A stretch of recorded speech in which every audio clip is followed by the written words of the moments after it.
Hi ಎಲ್ರಿಗೂ ನಮಸ್ಕಾರ. Daily ಅಡುಗೆ ಯೂಟ್ಯೂಬ್ ಚಾನಲ್ಗೆ ಸ್ವಾಗತ. ಇವತ್ತಿನ ಹೊಸ ರೆಸಿಪಿ ಯಾವುದು ಅಂತಂದರೆ Coorg special pork fry. So ಕೂರ್ಗಲ್ಲಿ ತುಂಬಾ ಸ್ಪೆಷಲ್ ಇದು. ಸೊ ಹೇಗೆ ಮಾಡೋದು ಅಂತ ನೋಡೋಣ. ಇದಕ್ಕೆ ಜಾಸ್ತಿ ಏನು ಇಂಗ್ರೀಡಿಯೆಂಟ್ಸ್ ಬೇಕಾಗಿಲ್ಲ. ಮೊದಲಿಗೆ ಒಂದು 6ರಿಂದ 7 ಆನಿಯನ್ ತೊಗೊಳ್ಳಿ. ಆನಿಯನ್ ತೊಗೊಂಡು ನೀಟಾಗಿ ಕಟ್ ಮಾಡ್ಕೊಳ್ಳಿ. ಅದಷ್ಟು ಕಟ್ಟಾದಮೇಲೆ ಹಸಿರು ಮೆಣಸಿನ್ಕಾಯಿ ಅದನ್ನು ಉದ್ದುದ್ದಕ್ಕೆ ಕಟ್ ಮಾಡ್ಕೊಳ್ಳಿ. ಅದು ಸ್ವಲ್ಪ ಜಾಸ್ತಿನೇ ಹಾಕ್ಕೊಳ್ಳಿ. ಅದಾದಮೇಲೆ ಬೆಳ್ಳುಳ್ಳಿ ಮತ್ತು ಶುಂಠಿ ಇದೆರಡನ್ನು ಚಿಕ್ಕ ಚಿಕ್ಕದಾಗಿ ಸ್ಲೈಸ್ ಮಾಡಿಟ್ಕೊಳ್ಳಿ. ತುಂಬ ಸಣ್ಣದಾಗಿ ಮಾಡ್ಕೊಳ್ಳಿ. ಸೊ ಇದನ್ನು ಯಾವುದನ್ನು ರುಬ್ಬೋದಿರಲ್ಲ. ಸೊ ಅದಕ್ಕೋಸ್ಕರ ಇದು ಹಾಗೆ ಫ್ರೈಗೆ ಹಾಕ್ಕೊಳ್ಳೋದು. ಆಮೇಲೆ ಕೊತ್ತಂಬರಿ ಸೊಪ್ಪನ್ನು ನೀಟಾಗಿ ತೊಳೆದು ಕಟ್ ಮಾಡಿ ಇಟ್ಕೊಂಡಿದ್ದೀನಿ.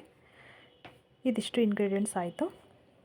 ಈಗ ನಾವು ಹಳ್ಳಿಲಿರೋದ್ರಿಂದ ಸೌದೆ ಒಲೆಯಲ್ಲಿ ಮಾಡ್ತಾಯಿದ್ದೀವಿ. ಸೊ ಸೌದೆ ಒಲೆಯಲ್ಲಿ ಮಾಡೋ ಟೇಸ್ಟೇ ಬೇರೆ, ಅದ್ರ ಜೊತೆಗೆ ಮಣ್ಣಿನ ಮಡಿಕೆ. ಸೊ ಈಗ ಮಡಿಕೆ ಇಟ್ಟಿದ್ದೀನಿ ಒಲೆ ಮೇಲೆ. ಅದಾದಮೇಲೆ ಪೋರ್ಕನ್ನು ನೀಟಾಗಿ ಒಂದು 2-3 ಸತಿ ತೊಳೆದಿಟ್ಕೊಂಡಿದ್ದೀವಿ. ತೊಳೆದಿರೋ ಪೋರ್ಕನ್ನು ಹಾಕ್ಬಿಟ್ಟು ಅದಕ್ಕೆ ಕಟ್ ಮಾಡಿ ಇಟ್ಕೊಂಡಿರೋಂಥ ಆನಿಯನ್ ಮತ್ತು ಚಿಲ್ಲಿ ಇದೆರಡನ್ನೂ ಹಾಕ್ಕೊಂಡು ಚೆನ್ನಾಗಿ ಮಿಕ್ಸ್ ಮಾಡ್ಕೋಬೇಕು. ಆಮೇಲೆ ಶುಂಠಿ, ಬೆಳ್ಳುಳ್ಳಿ, ಅದ್ರ ಜೊತೆಗೆ ಸ್ವಲ್ಪ ಅರಿಶಿನ ಮತ್ತು ಕಲ್ಲುಪ್ಪು ಬರುತ್ತಲ್ಲ ಅದು, ಇದಿಷ್ಟನ್ನು ಹಾಕ್ಕೊಳ್ಳಿ. ಕಲ್ಲುಪ್ಪು ಅದು ತುಂಬಾ ಟೇಸ್ಟು. ಸೊ ಇನ್ನೊಂದೇನು ಅಂತಂದರೆ ಸೌದೆ ಒಲೆಯಲ್ಲಿ ಮಾಡಿದರೆ ಅದರ ಟೇಸ್ಟೇ ಬೇರೆ, ತುಂಬ ಟೇಸ್ಟಿಯಾಗಿರುತ್ತೆ. ಸೊ ನಾವು ಜಾಸ್ತಿ ಸೌದೆ ಒಲೆಯಲ್ಲೇ ಮಾಡ್ತೀವಿ. ಇದಿಷ್ಟನ್ನು ಹಾಕಿ ಆದಮೇಲೆ ಚೆನ್ನಾಗಿ ಮಿಕ್ಸ್ ಮಾಡಿಬಿಟ್ಟು ಮುಚ್ಚಿಡೋಣ. ಅದು ಹಾಗೆ ಚೆನ್ನಾಗಿ ಬೇಯಕ್ಕೆ ಬಿಡೋಣ. ಇದು ಮಾತ್ರ ಚೆನ್ನಾಗಿ ಬೇಯಬೇಕು, ಇಲ್ಲ ಅಂತಂದರೆ ಹೆಲ್ತಿಗೆ ಒಳ್ಳೆಯದಲ್ಲ. ಸೊ ಹಾಗಾಗಿ ಚೆನ್ನಾಗಿ ಫ್ರೈ ಮಾಡಿಬಿಟ್ಟು ಅದನ್ನು ಸ್ವಲ್ಪ ನೀರು ಹಾಕ್ಕೊಂಡು ಹಾಗೆ ಮುಚ್ಚಿಟ್ಬಿಡೋಣ. ಚೆನ್ನಾಗಿ ಬೇಯುತ್ತೆ ಅಲ್ಲಿಗೆ. ಬೆಂದಾದಮೇಲೆ ನೆಕ್ಸ್ಟು ಇದಕ್ಕೆ ಮಸಾಲೆ ರುಬ್ಬೋದು ಏನೂ ಇಲ್ಲ. ಮಸಾಲೆ ಜಸ್ಟ್ ಫ್ರೈ ಮಾಡಿ ಹಾಕೊಳ್ಳೋವಂಥದ್ದಷ್ಟೇ.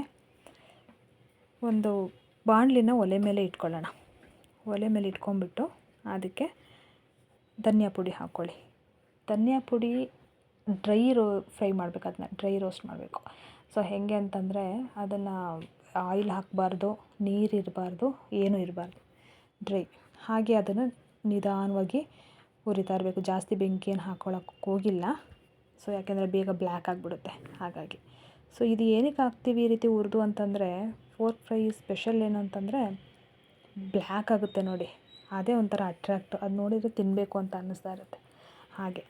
ಸೊ ಹಾಗಾಗಿ ನೋಡಿ, ಅದು ಚೆನ್ನಾಗಿ ಫ್ರೈ ಮಾಡಿಕೊಂಡು ಅದನ್ನು ಮಿಕ್ಸ್ ಮಾಡಿದ್ದೀವಿ. ಇದಾದಮೇಲೆ ಮತ್ತೆ ಅದೇ ಬಾಣಲಿನ ಒಲೆ ಮೇಲೆ ಇಟ್ಟು ಅದಕ್ಕೆ ಚಿಲ್ಲಿ ಪೌಡ್ರ್ ಹಾಕ್ತಾಯಿದ್ದೀವಿ.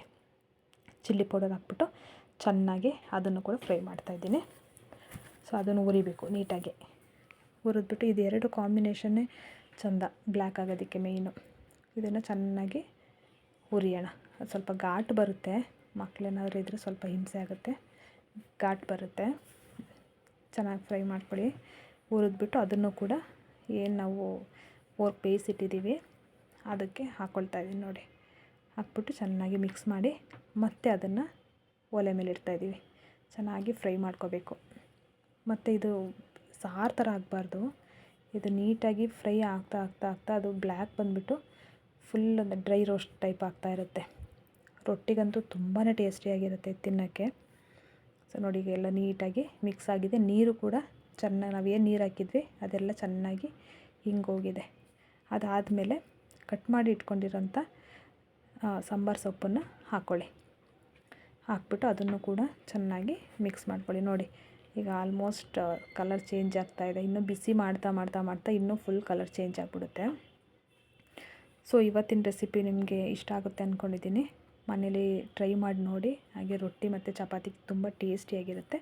ಸೊ ನಮ್ಮ ಚಾನಲ್ ಸಬ್ಸ್ಕ್ರೈಬ್ ಮಾಡೋದು ಮರಿಬೇಡಿ. Thank you.